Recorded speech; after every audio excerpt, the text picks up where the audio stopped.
Baik, kita ke laporan seterusnya dalam berita wilayah. Masyarakat Islam di negara ini tidak perlu risau dengan pemberian vaksin bagi mencegah penularan wabak COVID-19. Kerajaan akan memastikan vaksin yang bakal diterima memenuhi ciri-ciri keselamatan, berkualiti dan berkesan untuk digunakan. Perinciannya terus saja ke Kompleks Islam Putrajaya bersama dengan Muhammad Rizauddin Roslan. Rizauddin, silakan.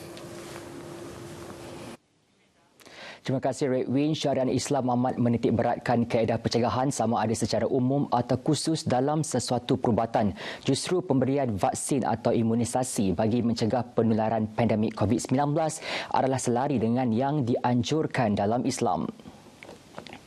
Menurut pakar perubatan Keluarga Kementerian Kesihatan Dr. Suhazili Abdullah, suntikan vaksin adalah diharuskan dan masyarakat perlu bersedia menghadapi serta meyakininya tanpa ragu. Seperti mana kita tahu bahawa sejarah pembangunan vaksinasi ataupun imunisasi sendiri sebenarnya berasal daripada Islam itu juga. Dan di sinilah kita mendapati bahawa hasil daripada teknologi yang berada buat masa sekarang ini, perubatan yang agak moden sekarang ini, kita dapati bahawa daripada jumlah pemberian vaksinasi secara ekstensif dalam negara kita bermula daripada 1982 yang terdapat dalam jadual imunisasi kebangsaan yang dikemukakan oleh Kementerian Kesihatan, kita dapati alhamdulillah dapat mencegah daripada anak-anak kita dijangkiti oleh penyakit-penyakit yang berjangkit. Sebelum ini, Perdana Menteri mengumumkan Malaysia bakal menerima bekalan vaksin keluaran syarikat farmaseutical Pfizer untuk fasa pertama hujung Februari ini. Psikologi anak-anak berkemungkinan terjejas susulan penggar persekolahan baharu secara bersemuka yang dijangka bermula 20 Januari. Namun, ibu bapa memainkan peranan penting dalam memastikan anak-anak kekal bersemangat menuntut ilmu dengan pengenalan SOP baharu yang ketat.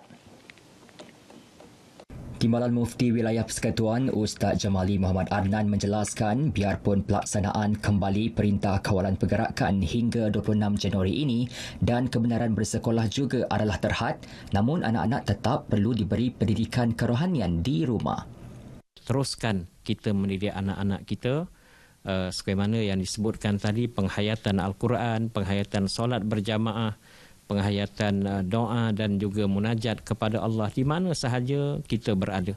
Jadi mudah-mudahan benih yang kita semai di rumah tadi, dia akan bawa nanti bila mereka bersekolah di asrama ataupun bila mereka belajar di dalam dan di luar negara, menjadikan mereka mempunyai jati diri yang kuat, jati diri yang hebat, dan mudah-mudahan Islam itu akan menjadi suatu yang dapat memberikan suatu pengisian dalam diri mereka.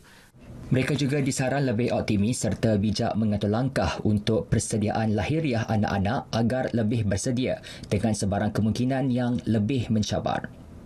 Masa berkualiti di rumah perlu dimanfaatkan sebaik mungkin demi menjamin kesejahteraan emosi anak-anak, terutama melibatkan pelajar yang bakal menghadapi peperiksaan penting. Dalam masa sama, roh rumahku syurgaku perlu dihidupkan dalam suasana mendidik kepribadian anak-anak yang lebih seimbang dan harmoni meliputi aspek duniawi dan ukrawi. Kesederhanaan dalam semua aspek, khususnya ketika mengatur perbelanjaan berdepan pandemik COVID-19 perlu diterapkan setiap individu. Ini bagi memastikan kelangsungan hidup dalam situasi mencabar ketika ini.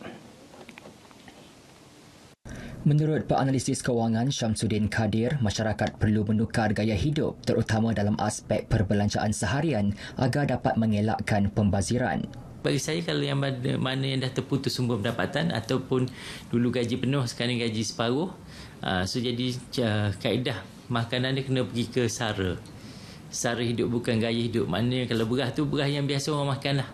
Yang kita masuk pasar raya yang 5% ke hancur. Yang tu bukannya beras mati dan sebagainya. Jadi lifestyle tu broadband ke internet kita, handphone package memang kita kena kurangkan, ambil yang betul-betul kita perlu guna.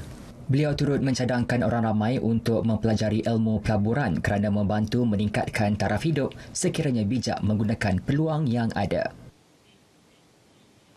Laporan itu tadi mengakhiri lintas langsung dari Kompleks Islam Putrajaya. Terus patuhi SOP Perintah Kawalan Pergerakan. Marilah kita bersama memutuskan rantaian COVID-19. Kita mesti menang. Kembali ke Angkasa Puri, silakan. Terima kasih Rizauddin untuk laporan itu tadi. Dan lintas langsung dari JAKIM itu tadi mengakhiri berita wilayah untuk edisi hari ini.